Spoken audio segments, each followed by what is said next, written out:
Hi, I'm Nigel the Shanghai Psychic. I can tune into your loved ones in the spirit world, but I can also tune into you, tell you about your path and the choices that you need to make and need to know. I'm currently giving 30% discount on all Tell Craig Your Story listeners. Just use the code Tell Craig Your Story for 30% off your first psychic reading with me online at Nigel the Shanghai Psychic.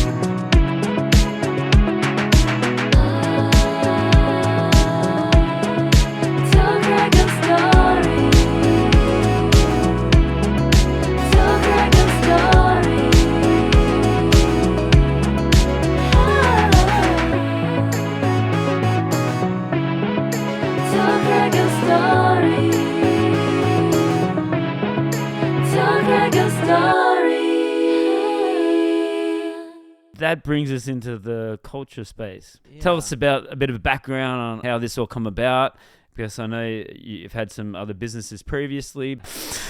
I think that if we go back to talking about the last 48-hour film that I did here, everything that's kind of happened with the Kulture Space now was everything that was meant to happen before I had a breakdown. Like my life just kind of just stopped for a while. I was in a relationship where I thought that was it. Like she was the one. I put all my eggs into one basket. I was willing to do anything to be there with her. I was willing to change in any kind of way that she wanted me to. Yeah, and I didn't realize that I was actually in a toxic space. You know what I mean? I didn't realize that I was being controlled. And things were kind of going in that direction. But during that time that I was with her, I was building the Kulture Space.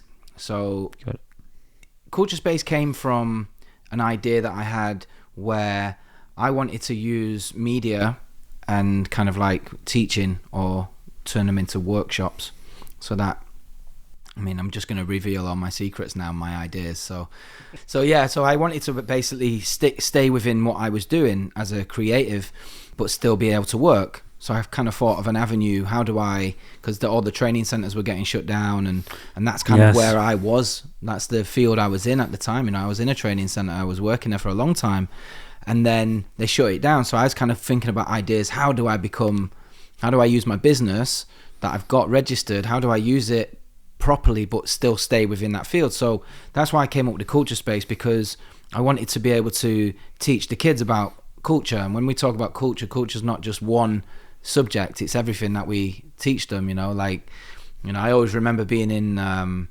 Baiyin, which was my first city in China, in northern China, Gansu province. And I remember being there, and all the kids are asking me these questions about singers and celebrities and food and, just all they were asking me, they wanted to know about culture. And it was just different types of culture, food culture, sports culture, music culture. Like they just wanted to talk about these things. So I kept that in the back of my mind. And then, so when the opportunity came around, it was actually this ex-girlfriend of mine that pushed me to give up teaching. It was on the edge anyway, because I was kind of like, I don't really know which direction to go anymore. And she was like, oh no, you can do it. Go and do it. I'll help and blah blah blah. So if it wasn't for her, I wouldn't have done this. I wouldn't be in this situation. But then I spent kind of like 2 years building this kind of concept and trying to figure out certain things. And I think one of the things that I did, I just probably wasn't honest with myself in a way, because over the years that we were together, I felt like I was failing in a big way. Like I was falling out of love with the whole kind of like situation between customer and creative. You know, like when you've got a customer who's kind of telling you to change every single thing that you've made and you've created, and it's like there's no love in it, there's no art, there's no. Yes. So it started to make me feel like really rejected, and it hit my confidence a lot, and I just went into a bit of a depression. But that then had a massive impact on my relationship, because she didn't believe in me based on my confidence and my emotions being kind of like at a low. She didn't understand what I was going through, you know, as an artist, as a creative, somebody that's kind of does everything in every field. You know, we could sit here and talk all night about my life. Seriously, most people bloody know anyway. But like, it's when somebody says that, you know, when they tell you that you love, you know, like somebody that you're really, really close to and you love and you die for, and they say, I don't believe in you, I don't believe you can do it. Fuck, man, it just ruined me. Yeah. Like, literally just broke. There was, I honestly, like, I don't think I've ever been broken by any other words than that, you know what I mean? Because I'm a creative, an artist, I can do a lot. But my confidence is already low. Yeah. My heart is already broken because I'm losing the direction as an artist. I don't know where I'm going. I don't know what to do. Got all these great ideas. Street photography, I know I can do it.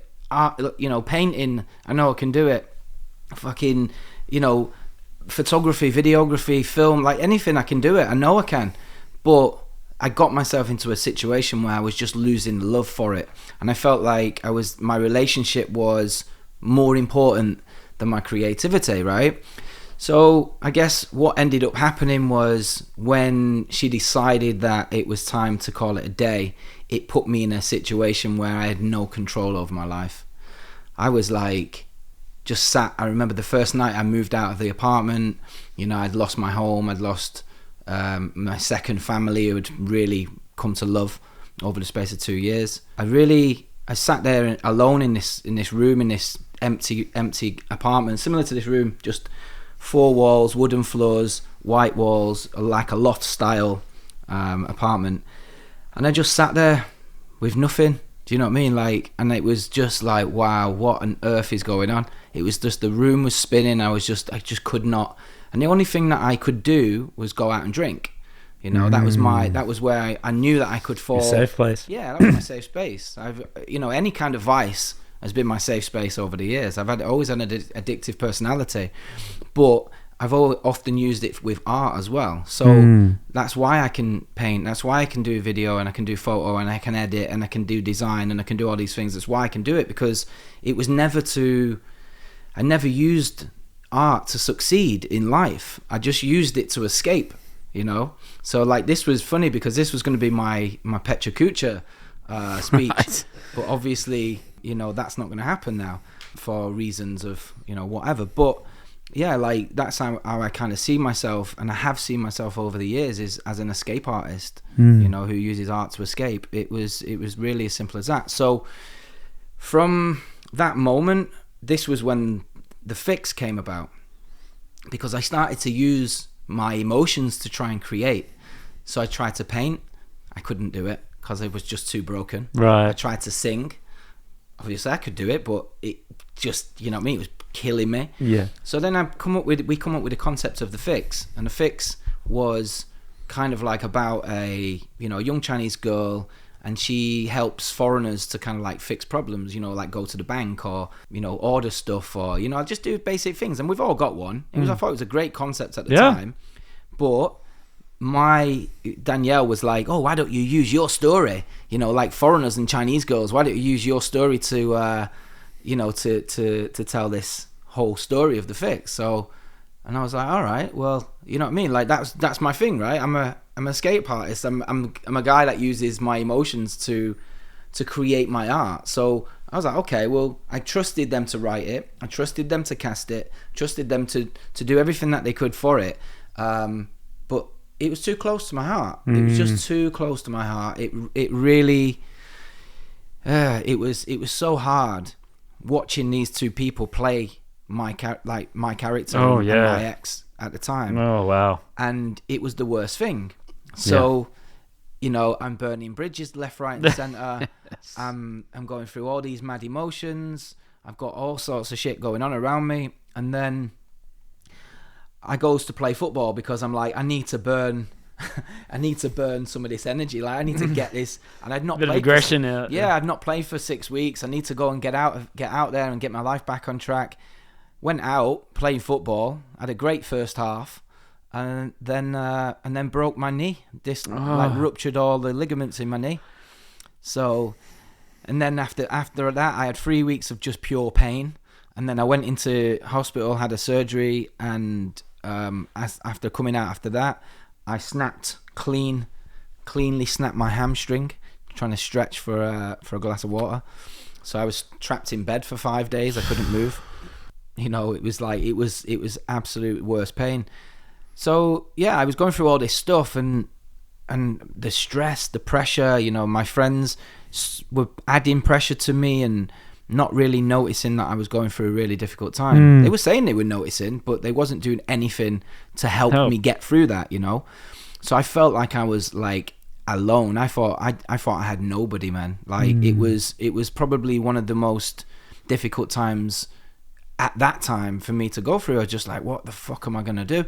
And it was amazing because, you know, actually people really reached out. I found some new friends from nothing. You know, I had one girl, her name's Mbale, and she's a South African girl, and she basically brought me on Christmas Eve, just came out of nowhere. We met on Tinder, but we knew each other from a while before anyway. Right. And she brought me a Christmas present on Christmas Eve, which was just, you know what I mean? It was just so nice, you know, like, and we became really good friends.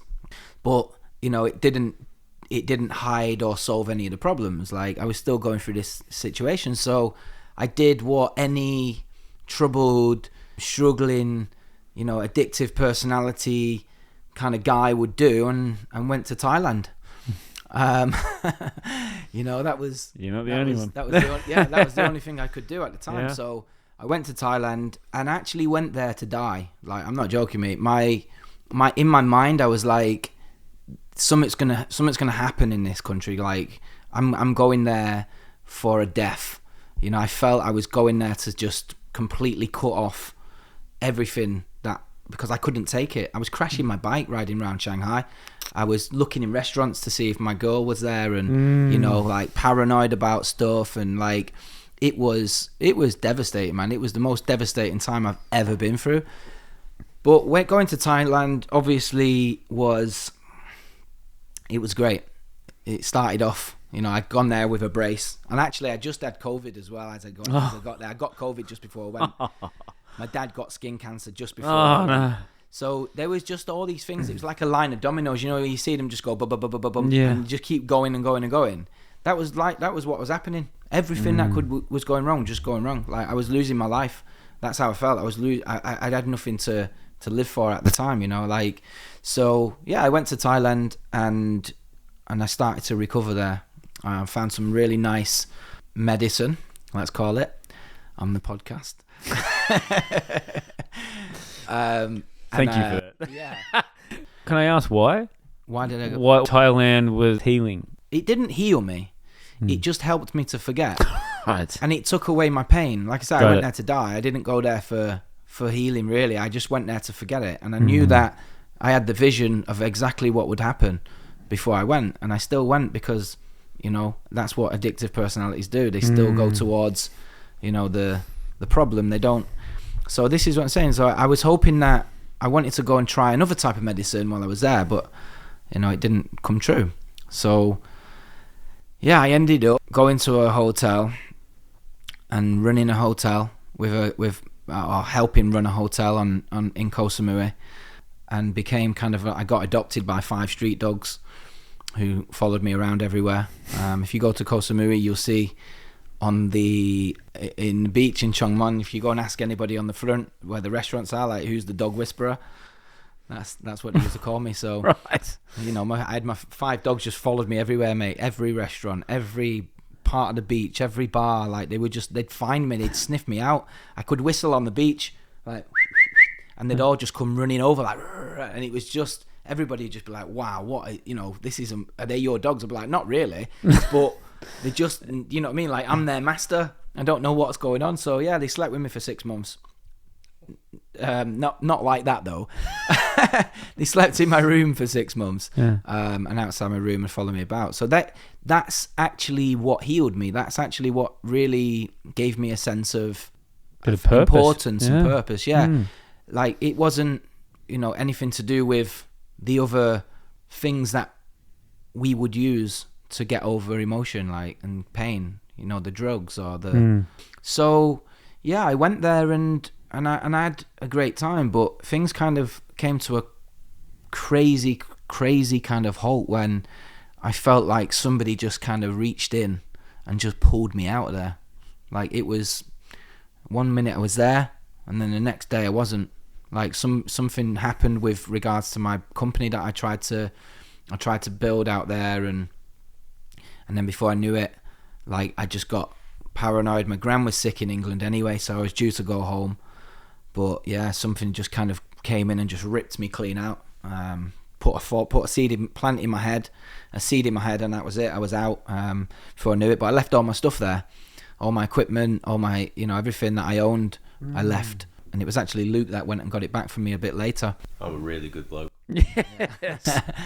So yeah, I went back to England. What was that like? Oh mate, it was depressing. Yeah. It was like I didn't even want to see anybody. I didn't want to see my friends. I didn't want to see anybody. Not just that, my dad had been kind of like, I'd not seen him for maybe 4 years. I got a really, really horrible relationship with my dad. But he basically refused to help me in my hour of need. I went home. He told me my gran was dying. When I got back there, my gran was sat in her living room chilling with her feet up with a cup of tea. And I was like, I just travelled across the world, man, to, you don't realise what I've just been through, So again, all these things just happening like one after the other, mate. It was just like bam, bam, bam, bam. I was brittle, like I was just super brittle. And I was thinking, what is going on? Like, and this was my death. This was me dying. This was me going through this ego death that I really, really needed. I needed to see things in a certain kind of way. And, I went back home. I stayed with my mum for a month, who drove me around the twist. She just drove me crazy.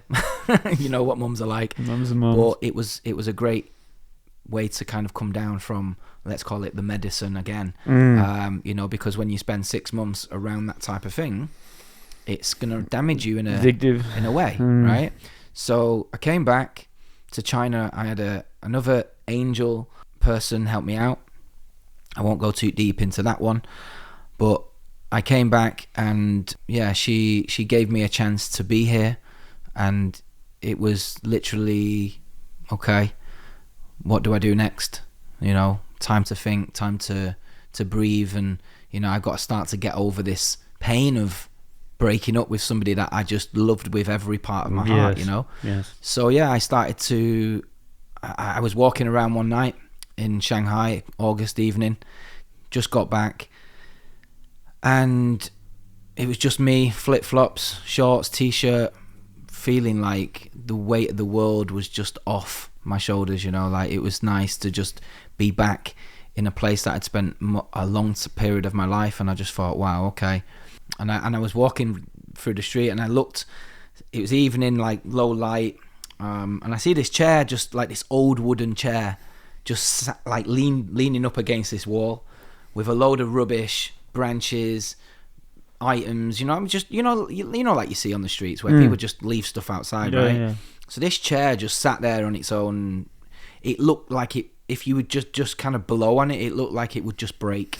Right. And in my head, I was stood there looking at it, and I was like, because I love street photography, like that's one of my things. It's always been one of my passions. And I looked at it, and I said to myself, I was thinking, who would sit in a chair like that?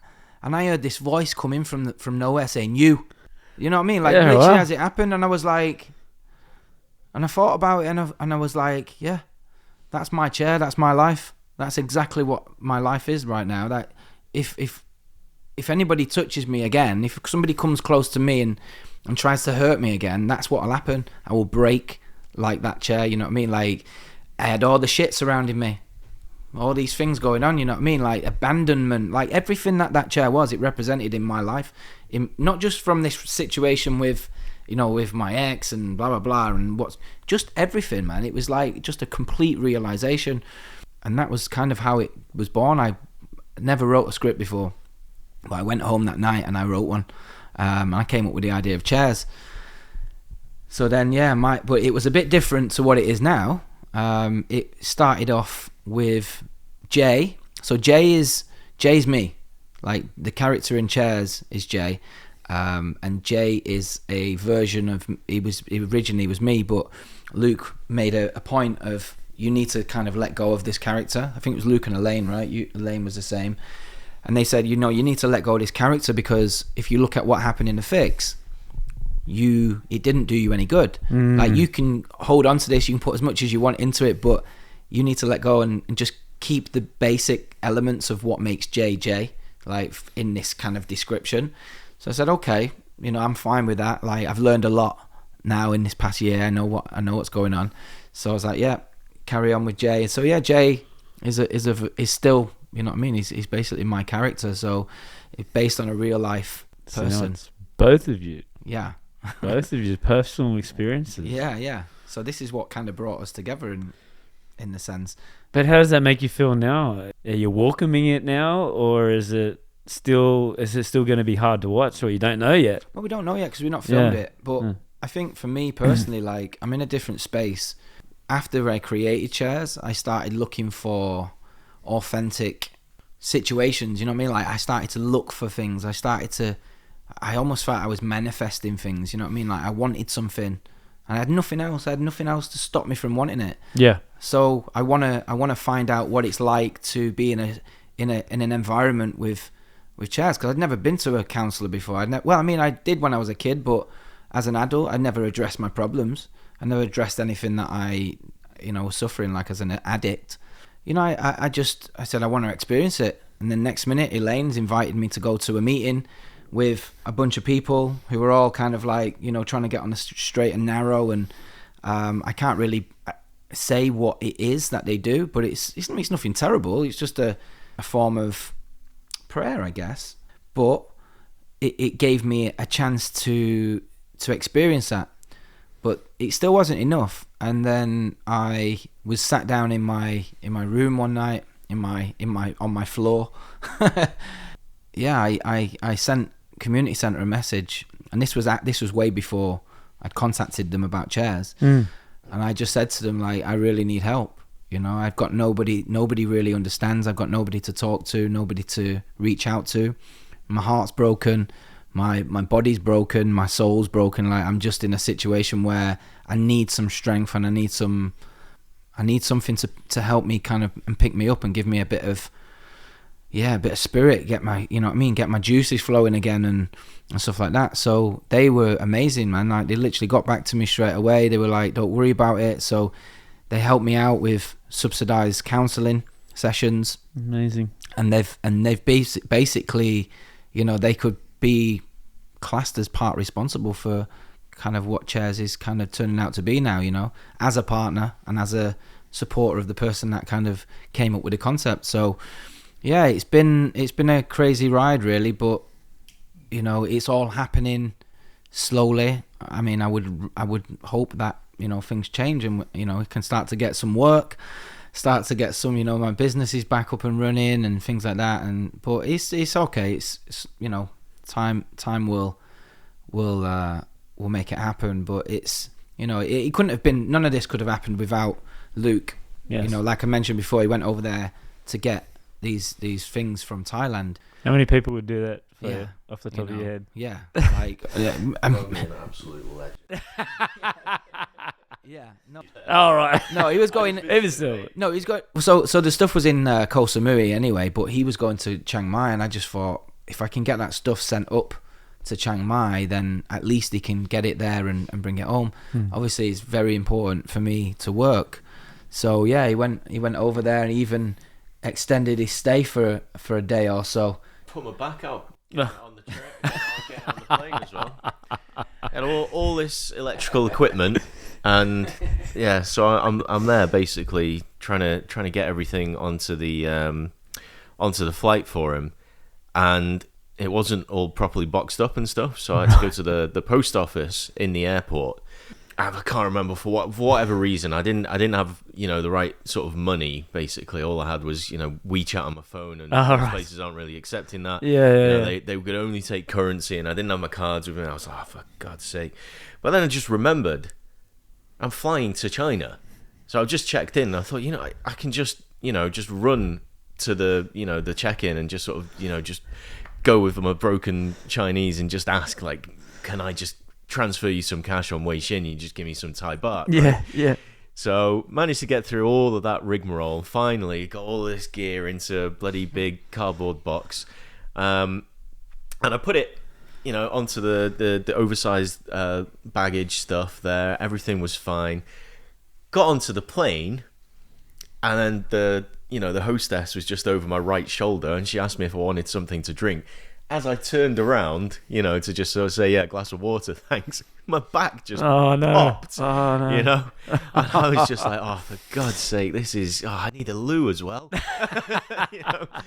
So I was there on the flight for however many hours it was, and I couldn't sleep, I couldn't really relax because my back is just, I'm thinking, oh, God's sake, this is not good.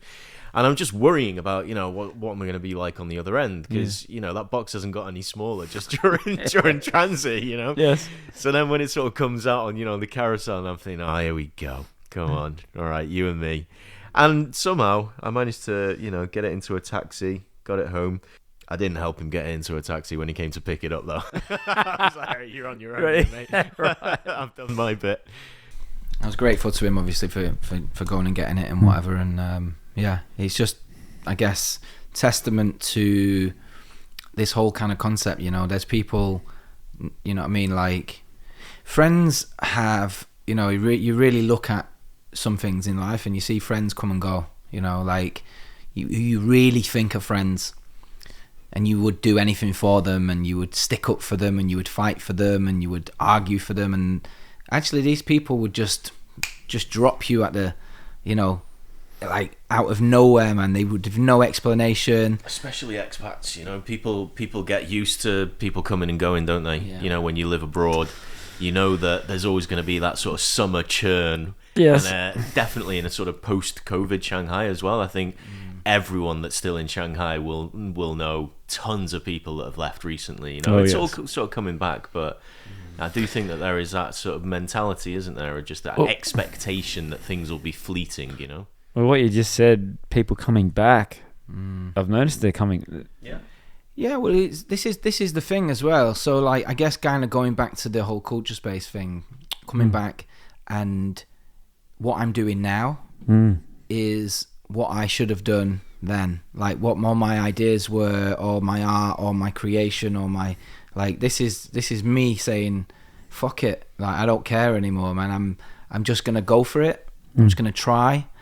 You know what I mean? Like, literally don't have anything to lose. So yeah, the Kulture Space is, you know what I mean, I just try to, how do I incorporate all the things that I'm good at? So, I before I had layers, which was to try and do photo and video, but to try and work with companies to try and understand and break down the different layers of production and creativity and stuff like that, to try and understand them better in terms of, like, what shots we were going to take or what stories we were going to tell.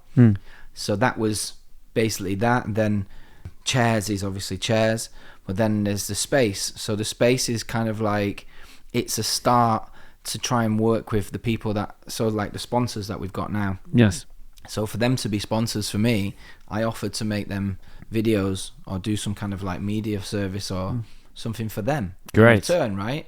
So hopefully by doing that, it can start to open doors, and not only that, it gives some of the smaller brands, for example, like, let's say for instance, Schaefer wear for Xavier and his clothes. It gives them a channel. It gives them another option, another outlet. We might not be that big yet, but the plan is to be big and popular, and people understand and know what we're about. So to be at the start of that, you know what I mean? Like, you just got to believe it. You know what I mean? Dream big. Yeah. To see it, to believe it, to manifest it is a lot that I'm really trying to learn, and be positive. You know what I mean? So yeah, just to attract the right people, the right energy to the project. Really funny because I said to Kiara a few months ago when I first met her, I said, look, you know, the right people will come to this because the energy is too good. Yeah. Like, there's no badness here. So what will happen is as energy comes, the good energy comes and we attract the right people, the bad energy will disappear. And it's happening. It's happened. People have left. People have gone away. And it's not that the bad people are bad. It's just that their energy isn't right for the concept. Because I can only really, for me personally, I can only really work with people that love the concept and love the idea. Yeah, it's been an amazing 6 months in so many ways, but it's been so difficult as well, you know, like, yeah, man, just been a... But I think sometimes you have to go to that point, like, how low can you go? And then climbing your way back up. Yeah.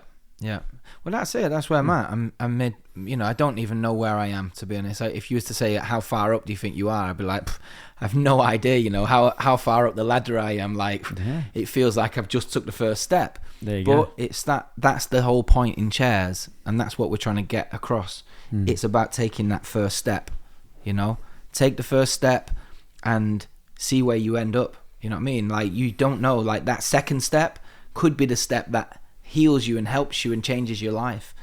Give us a plug for Sunday night. For Sunday night? Yeah. So there's going to be some performances, some music performances by Erin. Again, I wrote some songs because I do that as well. Yeah, I wrote a song for Erin. She's going to perform that and a couple of other songs. Amazing. Then it's going to go into a little introduction. Then there's going to be the Monologues session 1.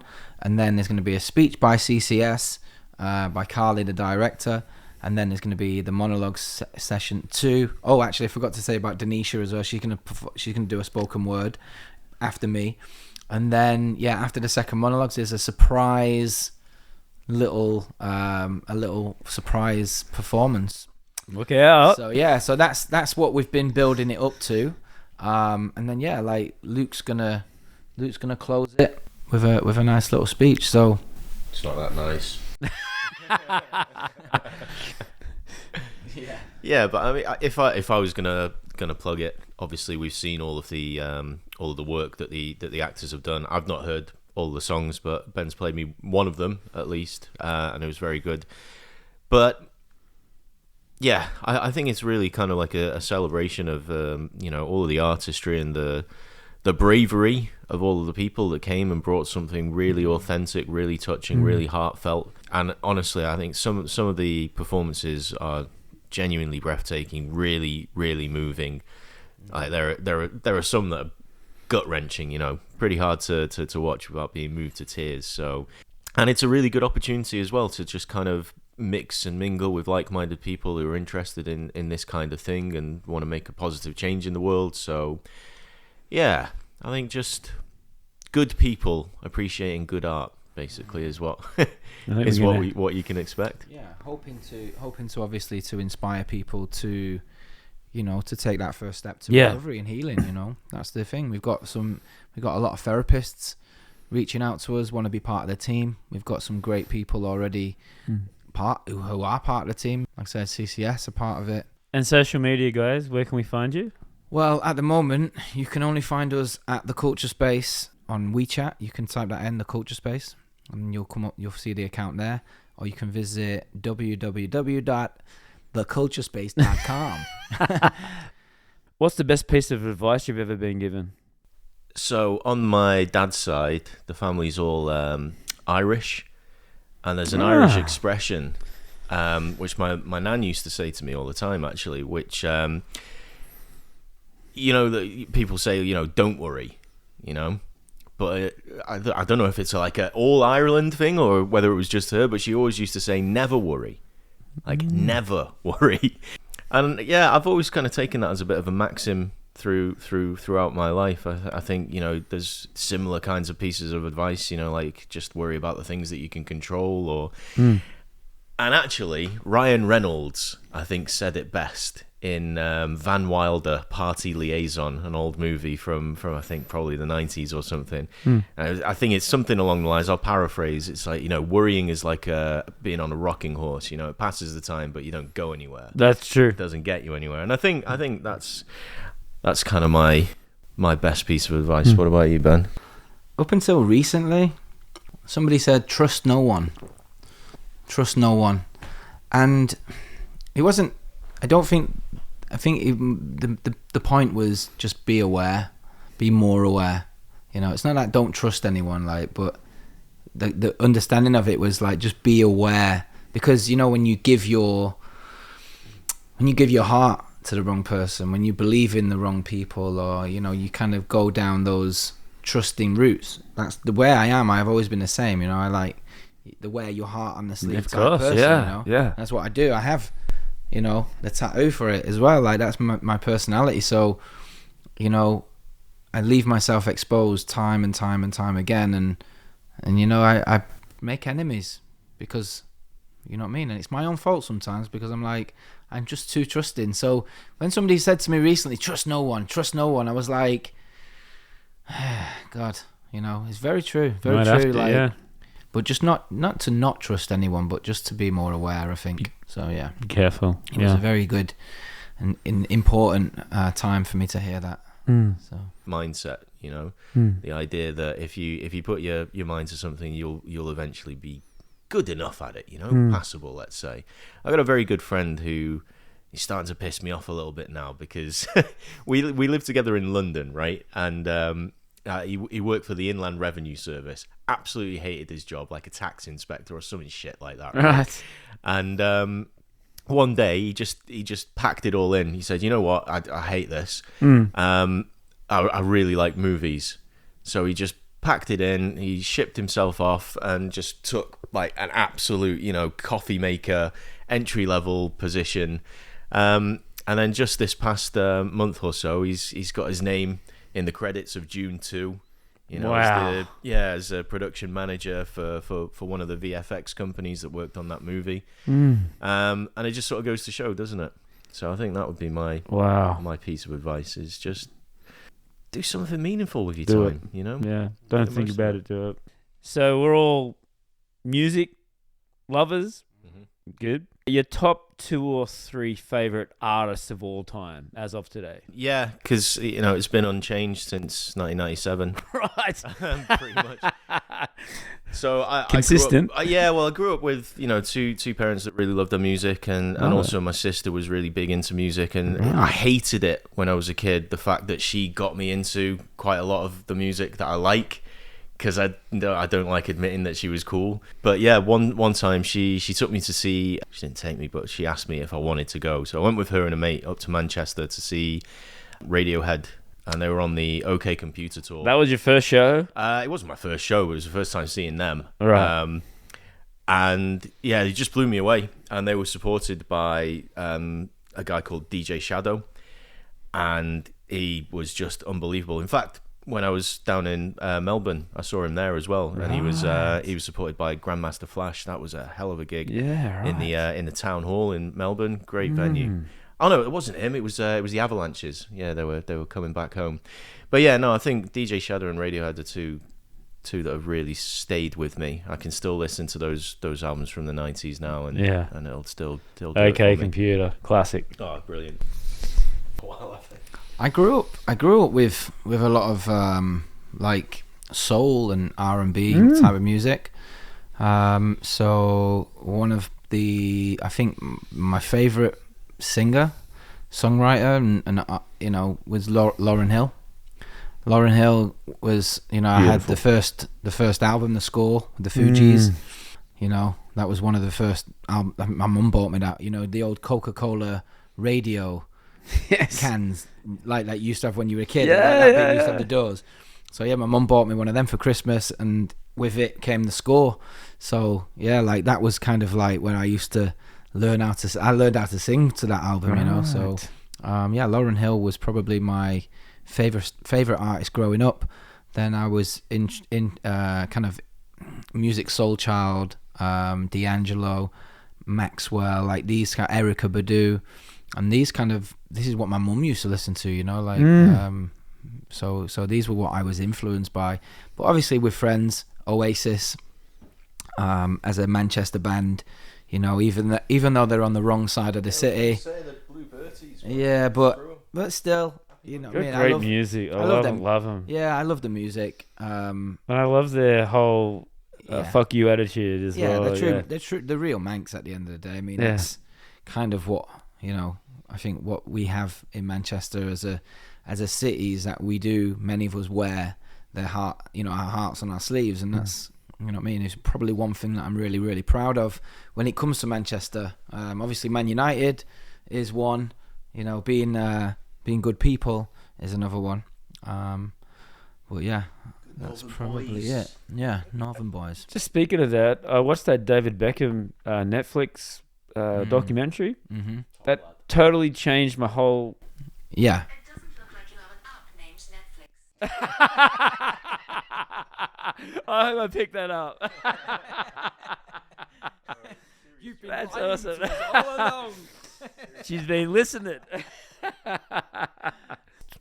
I used to live in Salford. Like, I grew up in Low Broughton in Salford on Low Broughton Road. That was where I used to go, like, to school. And Low Broughton Road is where the old Cliff training ground is. Right. So all the stars, like all the class of '92, like, we'd see them come down the road and park up at the side, you know, on the traffic lights. We'd be going to school and we'd see, like, all the, you know, Eric Cantona, right. Ryan Giggs and all. They just sat there waiting at the traffic lights. You know what I mean? It was pretty amazing, to be honest. Even my mum used to. George Best used to buy my mum ice creams. Really? Like, her and her school friend every Wednesday. Wow. She used to say, George Best used to buy me ice cream every Wednesday. We'd wait outside the cliff, and he'd come along and he'd see us and he'd get used to us and he'd just be like, there you go, but get him an ice cream. So that's a better story than what my mum. Apparently that Liverpool Scouse twat, well, he's Scottish actually, but Graham Souness asked my mum out apparently once upon a time. Wow. Yeah, she knocked him back. Last question, guys, and you can both answer it. Who's your greatest inspiration / hero and why? Eric Cantona. Just because. Yeah, because he never took any shit off anyone. He single-handedly drag us to the title. He's an artist. He's a genius. But I also felt that, you know, as a captain, a leader of Manchester United, yeah, the way that he brought up that, as Ben mentioned them earlier, that class of '92. You know, I think without him, the likes of Beckham and all that, they wouldn't have got where they did. So, and just so many moments, you know, that he gave me when I was younger. Just love that man so much, basically. Unbelievable. Okay, now it's getting a bit sexual in here. I don't think I've ever had one. Like, I always used to ask myself this question, like, when I was 16, 17, and everyone was like, Ben, you need to grow up, you need to be a man. I used to think, what is a man? You know, like, one of the things that I really struggled with was kind of coming to terms with what a man does. And I didn't have my dad there to inspire me or show me how to be a man. My mum, she was kind of doing her own thing and off the rails and going through her own shit. She couldn't teach me how to be a man. My grandfather died when I was 11, so he was the only man that I ever really loved. So my nana, yeah, she was great, but you know what I mean? When you look at inspirations and things like that, like, I'm not like, I don't look at celebrities as inspirations. I don't look at sports stars or people like that as inspirations. I try to look at people that, you know, are actively doing something to change the world or to, you know, I think if there was one person that I became inspired by, it was a man called Finn on Koh Samui, and his whole, what he wanted to do was he wanted to save the world, and he wanted to save the coral. Like, he was creating this whole big kind of concept to save the coral, to change things and start there by creating this like online community of, you know, where people would buy stuff from one place. It would send tokens, you know, they would earn tokens that they could gift to organizations who could then change it into kind of like stuff to take the plastic out of the ocean. And so this, to me at that time, I was thinking, wow, man, like, that is, you know what I mean, like, that's a dream. That's just a man, just a guy with a dream to save the coral and save the world, you know. Like, so I think I always look back on what I'm doing now, and I always think about him and think, yeah, like that's real. You know, that's a real dream. So I think if I ever had anybody to be inspired by, it would be him. I'm not about these fake connections with celebrities and actors and all this kind of stuff. Like, I'm not, you know what I mean? People living for money and all this kind of stuff. Yes. It just doesn't register with me, you know. Like, I don't look at people and think, wow, what a great, these are such amazing people, you know what I mean? Like, my ex used to do that. You know, she used to look at somebody and think, oh wow, this person's amazing, you know, I want to be just like them. And I'm like, why don't you just be like yourself, you know? Exactly. Yeah, be your own person. Don't be after somebody else. And they're the same. Some of them are the same. They're just normal people. Yeah, exactly, man. And I think that when you meet people with a good heart, it's those people that inspire you, you know? So if I'm totally honest, Luke has inspired me to do this. I thought you were going to say Luke. But no, yeah, like that's my kind of thing. Is like, you know, you look at people, good people in the world, people that are actually doing something. Like, yeah, they're the ones that inspire me. That's a great way to finish it off, guys. Cool. Really appreciate your time. No problem. Yeah, enjoyed that. What I really like about it is it's very positive, and you've got through it. Yeah. Both of you. Yeah. You've got through it, and look where you are now. I think it's a good message for people. A lot of people are going to be in your situation, and Sure. I think the message is there's help out there. Yeah, for sure. Again, appreciate your time. Yep. Make sure you get down there on Sunday night. Cool, man. Thanks for having us. No worries. Yeah, I've watched you for a while now, kind of grow in Shanghai, and seen kind of like the way you've done stuff, and every time I've had the chance to listen or to tune in wherever I am in the world, like I've always tried my best, you know what I mean? And I think you're doing a good job, man. Like, you're very humble, very honest. Yeah, like that's, I think, one of the reasons I was like, when am I going to get on Craig's podcast? when am I going to get to tell my story to Craig? Yeah, I enjoyed it. Like, I enjoy the way you interview people. I enjoy your positivity, and I think that's real, you know, like that's what it should be about. It should be a real experience where you talk about the things, you know what I mean, that you're going through in those moments. And yeah, I've just always been a fan. And I'm glad to be a part of it too. So yeah, again, Sunday night could be the start of something super big. Let's see. I hope so. All right, guys. Thanks again. Cheers, man. Cheers, mate. 大家好, I'm Bella from Bella Simple Chinese School. If you are a beginner, intermediate, advanced, looking for HSK study, business Chinese, or simply want to improve your everyday communication, I'm the teacher for you. Come and join me for a free travel class at Bella Simple Chinese School.